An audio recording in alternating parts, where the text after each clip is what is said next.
Welcome to Cabral House Call. I'm Steve Cabral, board certified naturopathic doctor, and we are answering your Training Thursday questions. So let's get right into it. The first question today is, so Cassie asks, is there a best time of the day to lose weight?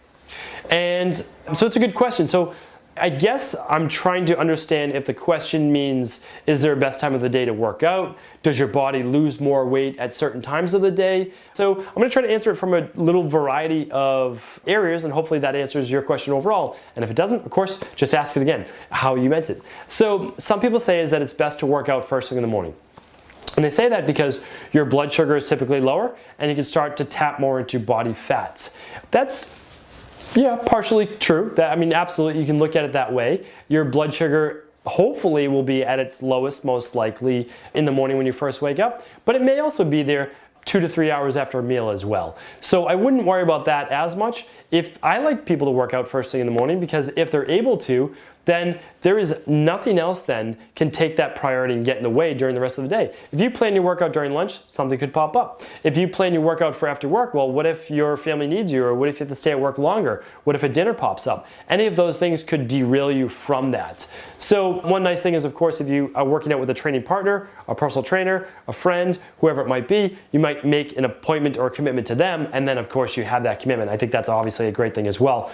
So what I would say is, if we're looking from that area, sure, you can say work out first thing in the morning. That might be best. Now, your body will weigh the least amount in the morning, but that's simply and typically because of a hydration-based issue, and as your body just hasn't gotten going during the day, you've kind of lost water weight during the 8 hours, 10 hours that you haven't been drinking fluids, those types of things. So hopefully that answered that question. Again, if that wasn't the answer you were looking for, just ask it again.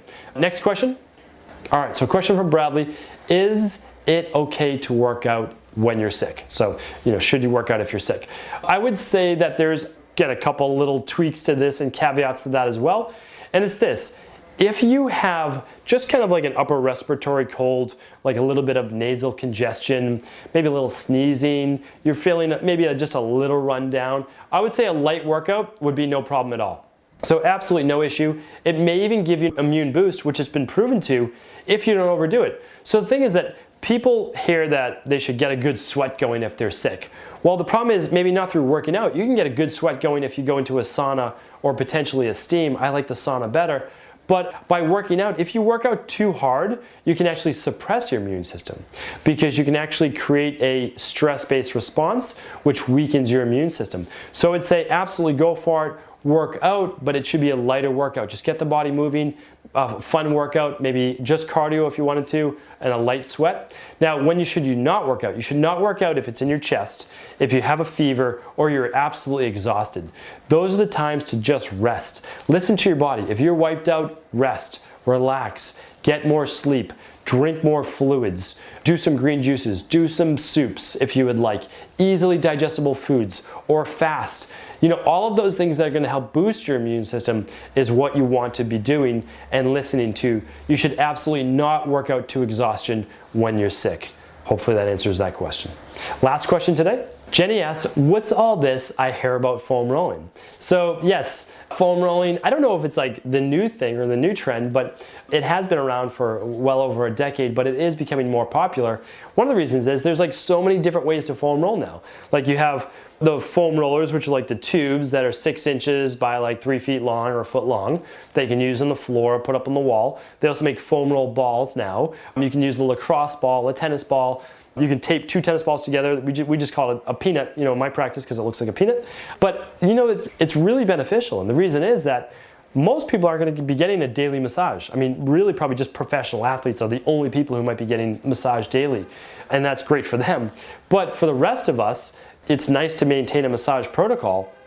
But if you're tight and you're kind of knotted up and you have those adhesions in the fascia surrounding the muscle tissue, what I would recommend is just getting a good foam roller, a good quality foam roller. If you get a good quality one, you're not going to have to buy another one, or if you do, it'll be years. It's the cheap ones that break down a lot. So what I'd say is absolutely do get into foam rolling, especially what gets the tightest? Well, the IT bands on the side of the leg from your knee up to your hip joint, those muscles tend to get really, really tight. And the reason is they're in a shortened position for a lot of the day when you are seated, or if you're doing like biking or spinning, those types of things.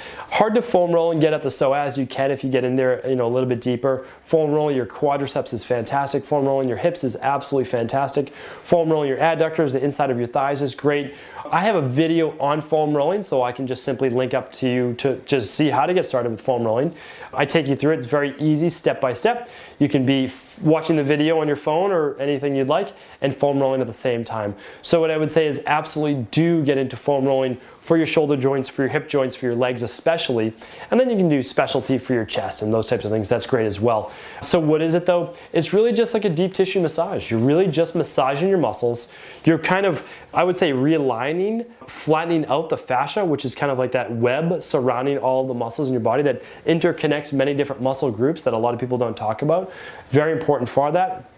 And think of it as like ironing out the wrinkles, ironing out the adhesions, the tightness in those muscles, and allowing them to go back to their proper length, okay? So I would highly recommend it. It will help you feel better in the long run. It's not necessarily always a quick fix. Yes, it can help you feel better and great right away, but what I would say is if you stick with a foam rolling regimen for really just a week or two, you're gonna get tremendous difference, especially if you can just spend 5-10 minutes a day, even at night after work, just watching TV, foam rolling. You'll get absolutely tremendous benefit, and I highly recommend it. So enjoyed answering your questions today. Look forward to new questions. Just feel free to submit them at stevencabral.com/Ask Cabral. I'll talk with you soon. Thank you for just tuning into the Cabral Concepts. I want to make you aware of a really fun contest we have going on right now in January. And what we're going to do is we're actually giving away over $2,000 in prizes. This is amazing stuff. This is all things that people use in my own Boston practice, and it's completely free to enter. All you have to do is simply download, subscribe, and review this podcast. Just give it, hopefully, 5 stars, or as many stars as you can give it, right on iTunes. Very, very simple. To get the full details, simply go to cabralpodcast.com.